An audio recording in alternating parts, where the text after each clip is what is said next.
आप सभी का अपने HDS ट्यूटोरियल पर स्वागत है। आज हम लोग क्लास 9 का जैक बोर्ड क्लास 9 का कृतिका बुक का यानी कि हिंदी सब्जेक्ट का है हिंदी सब्जेक्ट कृतिका का पहला चैप्टर और दूसरा चैप्टर का MCQ क्वेश्चन करने वाले हैं। वीडियो काफ़ी इंपॉर्टेंट है। आपका हिंदी में दो बुक है, आप लोगों को पता ही होगा। पहला है क्षितिज, दूसरा है कृतिका। मेन बुक आपका क्षितिज है और जो साइड बुक है वो कृतिका है। कृतिका से भी आपका एग्जाम में पूछा जाता है। तो हम लोग चलिए फर्स्ट चैप्टर और सेकंड चैप्टर का MCQ क्वेश्चन देख लेते हैं। वीडियो को पूरा देखिए, कहीं पर दिक्कत होगा तो आप मुझे कमेंट कर दीजिएगा, मैं डाउट सेशन में क्लियर कर दूंगा। और वीडियो के लास्ट में मुझे कमेंट करके अवश्य बताएं कि इनमें से कितनों का आंसर आपको ऑलरेडी पहले से पता था। देखिए, पहला जो चैप्टर है उसका नाम है इस जल प्रलय में और इनके राइटर है फणीश्वर नाथ रेणु। देखिए, पहला क्वेश्चन है इस जल प्रलय में पाठ के लेखक कौन है। तो पाठ के जो लेखक हैं ये काफ़ी इंपॉर्टेंट रहता है। जितने भी चैप्टर है उनके राइटर का नाम आप याद कर लीजिएगा। देखिए, पहला ऑप्शन है मृदुला गर्ग, दूसरा ऑप्शन है विद्यासागर नौटियाल, तीसरा ऑप्शन देखिए फणीश्वर नाथ रेणु और चौथा ऑप्शन है हरिवंश राय बच्चन। तो इसका सही आंसर हो जाएगा ऑप्शन नंबर तीसरा। देखिए, यहाँ पर साफ साफ लिखा हुआ है फणीश्वर नाथ रेणु।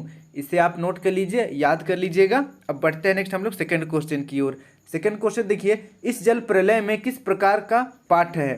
तो देखिए, इस जल प्रलय में किस प्रकार का पाठ है, मतलब यह किस प्रकार का पाठ है। पहला ऑप्शन देखिए कहानी, दूसरा ऑप्शन है निबंध, तीसरा ऑप्शन है यात्रा वृत्तांत और चौथा ऑप्शन है रिपोर्टाज। तो इसका सही आंसर हो जाएगा ऑप्शन नंबर चौथा, रिपोर्टाज। इसे आप नोट कर लीजिए। अब हम लोग बढ़ते हैं नेक्स्ट 3 नंबर की ओर। पटना में भीषण बाढ़ कब आई थी।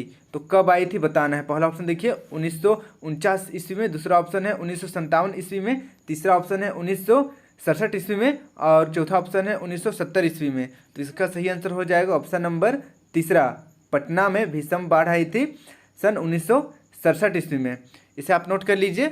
अब बढ़ते हैं नेक्स्ट हम लोग 4 नंबर की ओर। मृत्यु का तरल दूत किसे कहा जाता है। पहला ऑप्शन देखिए बांध को, दूसरा ऑप्शन है नदी को, तीसरा तालाब और चौथा बाढ़ को। तो इसका सही आंसर हो जाएगा ऑप्शन नंबर चौथा, बाढ़ को। इसे आप नोट कर लीजिए। अब बढ़ते हैं नेक्स्ट हम लोग 5 नंबर की ओर। 5 नंबर का क्वेश्चन है इस जल प्रलय में पाठ में किस शहर में आई बाढ़ का वर्णन किया गया है। पहला ऑप्शन देखिए पटना, दूसरा ऑप्शन है छपरा, तीसरा ऑप्शन है हाजीपुर, चौथा ऑप्शन है दरभंगा। तो इसका सही आंसर हो जाएगा ऑप्शन नंबर पहला, पटना। इसे आप नोट कर लीजिए। अब बढ़ते हैं नेक्स्ट हम लोग 6 नंबर की ओर। इस जल प्रलय में नामक निबंध में किसका वर्णन हुआ है। तो पहला ऑप्शन देखिए सुखाड़ का, दूसरा ऑप्शन समुद्र का, तीसरा ऑप्शन नदी का, चौथा ऑप्शन बाढ़ का। तो इसका सही आंसर हो जाएगा ऑप्शन नंबर चौथा, बाढ़ का। इसे आप नोट कर लीजिए। अब बढ़ते हैं नेक्स्ट हम लोग 7 नंबर की ओर। 7 नंबर का क्वेश्चन है लेखक फणीश्वर नाथ रेणु किस राज्य के निवासी थे।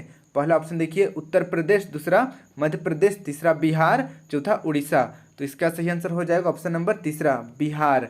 इसे आप नोट कर लीजिए। अब बढ़ते हैं नेक्स्ट हम लोग 8 नंबर की ओर।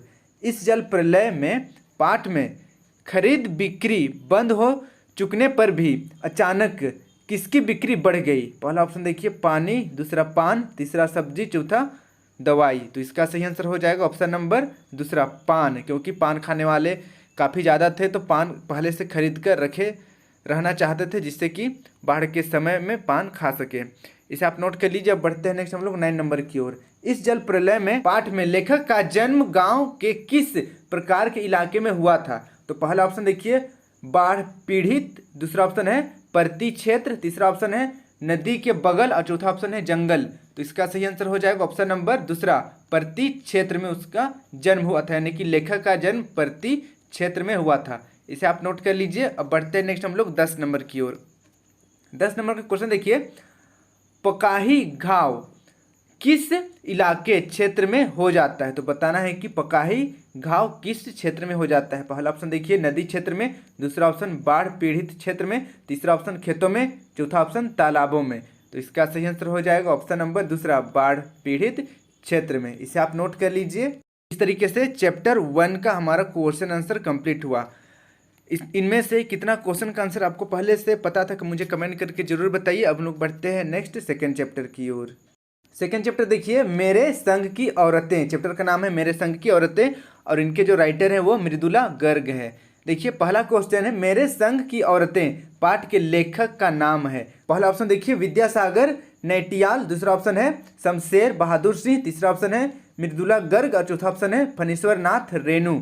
तो इसका सही आंसर हो जाएगा ऑप्शन नंबर तीसरा, मृदुला गर्ग। इसे आप याद कर लीजिए। अब लोग बढ़ते हैं नेक्स्ट सेकंड क्वेश्चन की ओर। सेकंड क्वेश्चन देखिए, मेरे संग की औरतें पाठ की अधिकांश औरतें किस ख्याल की थी?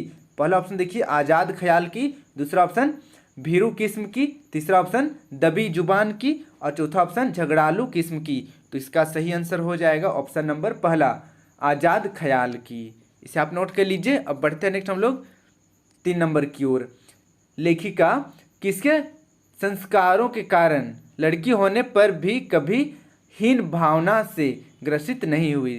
पहला ऑप्शन देखिए दादी के, दूसरा ऑप्शन नानी के, तीसरा ऑप्शन माँ के और चौथा ऑप्शन दीदी के। तो इसका सही आंसर हो जाएगा ऑप्शन नंबर तीसरा, माँ के। लेखिका अपने माँ के संस्कारों के कारण लड़की होने पर कभी भी हीन भावना नहीं महसूस की। इसे आप नोट कर लीजिए। अब बढ़ते हैं नेक्स्ट हम लोग 4 नंबर की ओर। सच अकेलापन का मजा ही कुछ और है। यहाँ पर ही होगा, मिस्टेक से की लिखा गया है। देखिए फिर से मैं रिपीट कर रहा हूँ, सच अकेलापन का मजा ही कुछ और है, यह कथन किस पाठ से लिया गया है? पहला ऑप्शन देखिए रीढ़ की हड्डी, दूसरा ऑप्शन है मेरे संग की औरतें, तीसरा ऑप्शन इस जल प्रलय में और चौथा ऑप्शन माटी वाली। तो इसका सही आंसर हो जाएगा ऑप्शन नंबर दूसरा, मेरे संग की औरतें। देखिए अभी तो ये बताना बहुत ही आसान हो जा रहा है कि ये जो वाक्य है वो मेरे संग की औरतें चैप्टर से लिया हुआ है, लेकिन जब आप एग्जाम में जाइएगा तो पूरा बुक से रहेगा, तो उसमें थोड़ा सा मुश्किल हो जाता है। इसीलिए एक बार आप पूरा बुक को जरूर पढ़ लीजिएगा।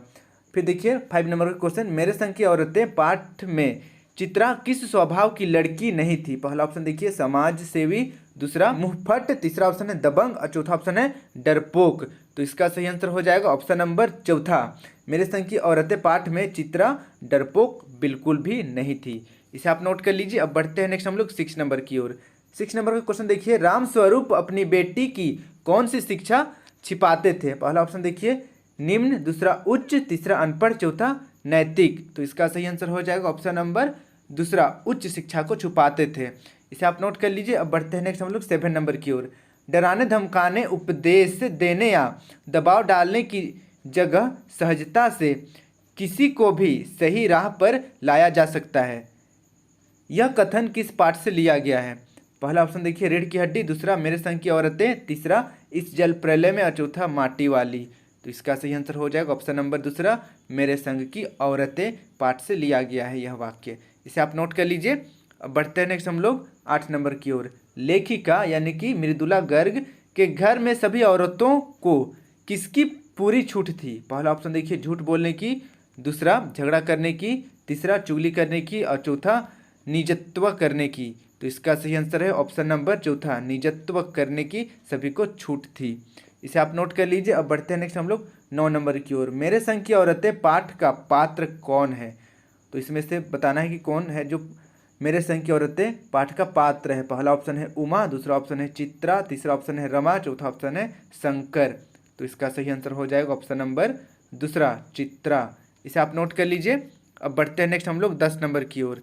10 नंबर का क्वेश्चन देखिए, मेरे संग की औरतें पाठ में कौन औरत कभी झूठ नहीं बोलती थी? पहला ऑप्शन देखिए लेखिका, दूसरा ऑप्शन है लेखिका की माँ, तीसरा ऑप्शन है लेखिका की दादी और चौथा ऑप्शन है लेखिका की नानी। तो इसका सही आंसर हो जाएगा ऑप्शन नंबर दूसरा, लेखिका की माँ कभी भी झूठ नहीं बोलती थी। इसे आप नोट कर लीजिए। अब बढ़ते हैं 11 नंबर की ओर। मेरे संग की औरतें पाठ की लेखिका मृदुला गर्ग अपने भाई बहनों में किस स्थान पर थी? पहला ऑप्शन देखिए पहला, दूसरा ऑप्शन है दूसरा, तीसरा ऑप्शन है तीसरा और चौथा ऑप्शन है चौथा। तो इसका सही आंसर हो जाएगा ऑप्शन नंबर दूसरा, ओके, दूसरे स्थान पर थी। इसे आप नोट कर लीजिए। अब बढ़ते हैं नेक्स्ट हम लोग 12 नंबर की ओर। 12 नंबर का क्वेश्चन देखिए, मेरे संग की औरतें किस प्रकार का पाठ है? पहला ऑप्शन देखिए रिपोर्टाज, दूसरा ऑप्शन है निबंध, तीसरा ऑप्शन है संस्मरणात्मक गद्य और चौथा ऑप्शन है कहानी। तो इसका सही आंसर हो जाएगा ऑप्शन नंबर तीसरा, संस्मरणात्मक गद्य। इसे आप नोट कर लीजिए। अब बढ़ते हैं नेक्स्ट हम लोग 13 नंबर की ओर। मेरे संग की औरतें पाठ में किस औरत को खादी की साड़ी संभालना दुभर हो जाता था? पहला ऑप्शन देखिए दादी को, दूसरा ऑप्शन नानी को, तीसरा ऑप्शन माँ को, चौथा ऑप्शन दीदी को। तो इसका सही आंसर हो जाएगा ऑप्शन नंबर तीसरा, माँ को। इसे आप नोट कर लीजिए। अब हम लोग कुछ अन्य महत्वपूर्ण प्रश्न देख लेते हैं इस चैप्टर से, इसको भी आप याद कर लीजिएगा, ज़्यादा नहीं, सिर्फ 3 है। पहला ऑप्शन देखिए, मेरे संग की औरतें पाठ के लेखिका की माँ किसका पक्षधर थी? तो इसका आंसर हो जाएगा सत्य का। फिर देखिए सेकंड क्वेश्चन, मेरे संग की औरतें पाठ के लेखिका कितने भाई बहन थी? तो इसका उत्तर हो जाएगा 1 भाई और कुल 5 बहनें थी। इसे आप नोट कर लीजिए। अब हम लोग बढ़ते हैं 3 नंबर की ओर। 3 नंबर का क्वेश्चन देखिए, मेरे संग की औरतें पाठ में किसका हृदय परिवर्तन होता है? तो इसका उत्तर हो जाएगा चोर का। इस तरीके से हमारा कृतिका का चैप्टर 1 एंड 2 का एमसीक्यू क्वेश्चन कंप्लीट हुआ। मुझे कमेंट करके जरूर बताइए कि इनमें से कितनों का आंसर आपको ऑलरेडी पहले से पता है, और जितना भी यहाँ पर मैं क्वेश्चन बताया हूँ सभी को आपको याद कर लेना है, परीक्षा में आने का संभावना है। वीडियो अच्छी लगी तो वीडियो को लाइक करके अपने सभी दोस्तों के साथ इस वीडियो को जरूर से जरूर शेयर करें ताकि उनको भी इस वीडियो का लाभ हो सके। इसी प्रकार के मेरे सभी वीडियो देखने के लिए इस सब्सक्राइब बटन को प्रेस करके सब्सक्राइब करें और साथ ही यहाँ पर बेल आइकन को ऑल में क्लिक करें। इसके बाद HDS ट्यूटोरियल को टच करें, आपके सामने कुछ इस तरीके का पेज ओपन हो जाएगा। अब आपको प्लेलिस्ट पर टच करना है, आपके सामने कुछ इस तरीके का मेरा सारा प्लेलिस्ट ओपन हो जाएगा, क्लास 6, 7, 8, 9 सब्जेक्ट वाइज और चैप्टर वाइज। तो यहाँ से आप सारा वीडियो मेरा देख सकते हैं। धन्यवाद।